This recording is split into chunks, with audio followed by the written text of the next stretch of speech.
Assalamualaikum warahmatullahi wabarakatuh. Selanjutnya kita akan membahas tentang pemetaan aset bersama saya, yaitu Hirpan SBDI CGP Angkatan 7 Kabupaten Lombok Timur.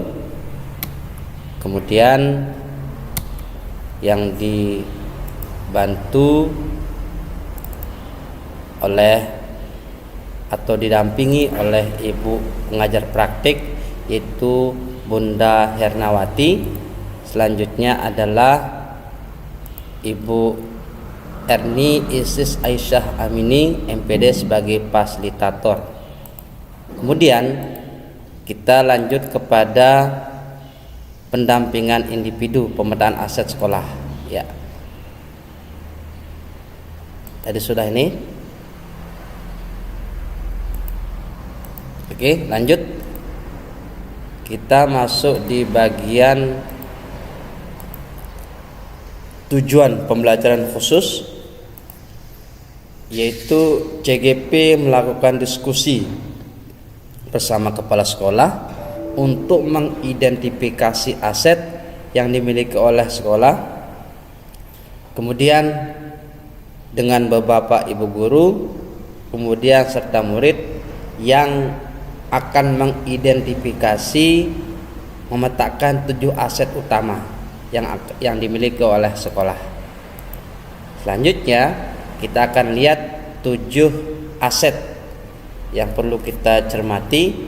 Yang pertama adalah aset manusia, yang kedua aset sosial, yang ketiga aset fisik, yang keempat aset alam, yang kelima aset finansial, yang keenam aset politik, yang ketujuh, yang terakhir aset agama dan budaya.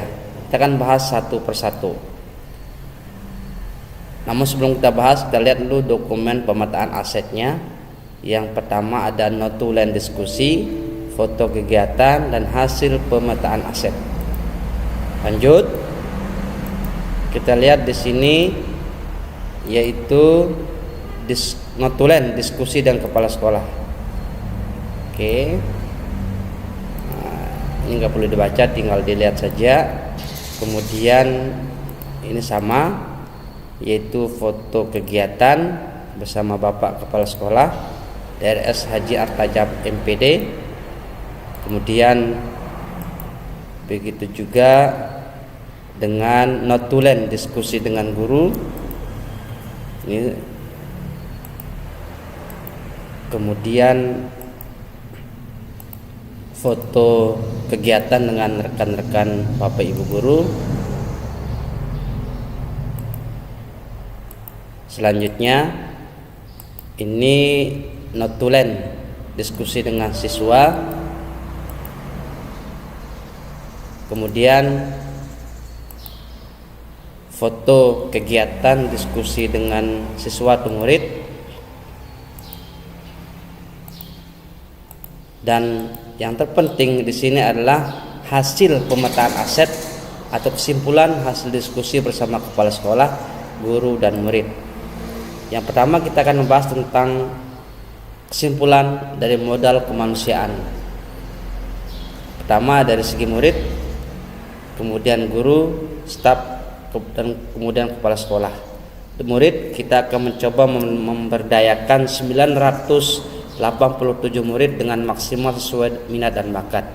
Kemudian di guru kita memiliki 3 mantan kepala sekolah yang siap membagi praktik baik, 2 guru penggerak, 4 guru lulusan S2, 4 guru lulusan IT yang siap siaga dengan segala yang berkaitan dengan online.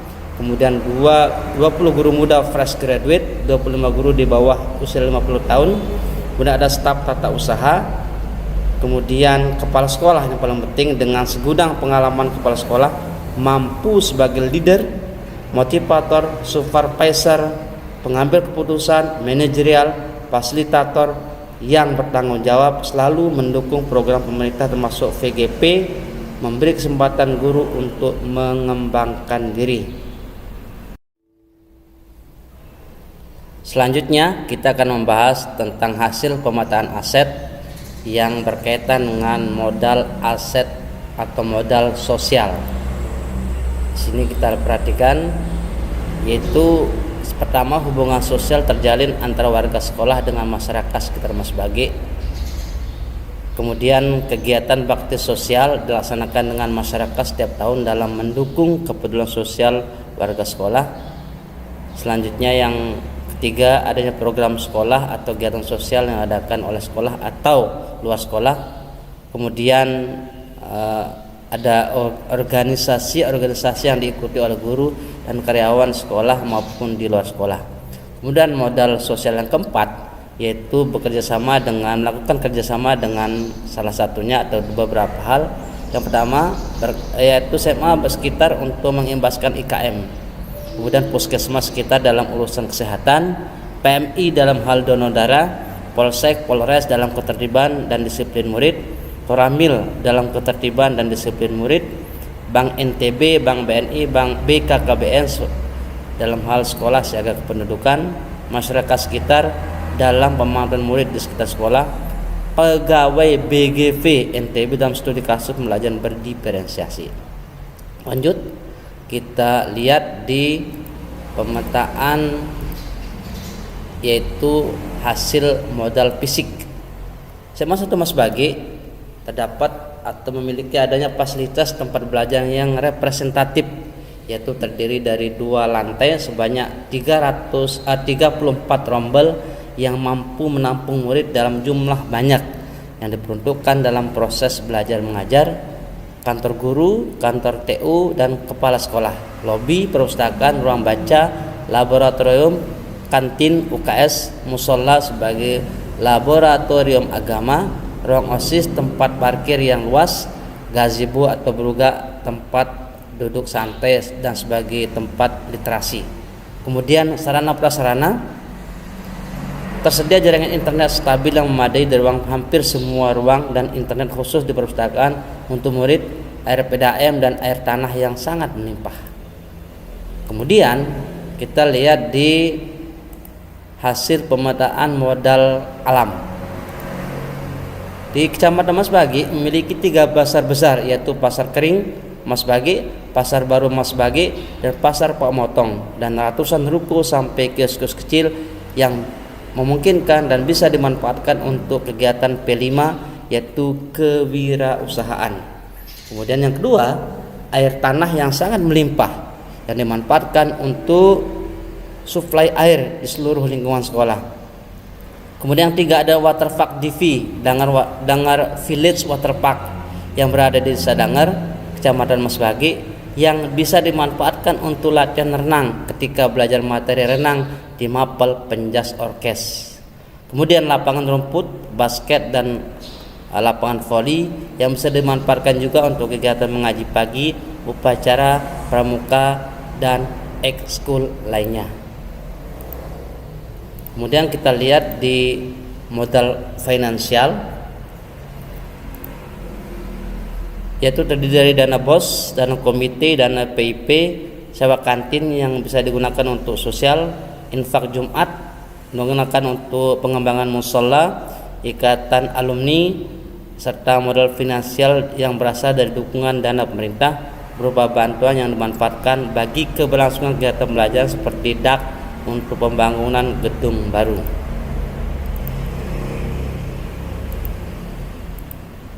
Kemudian modal politik.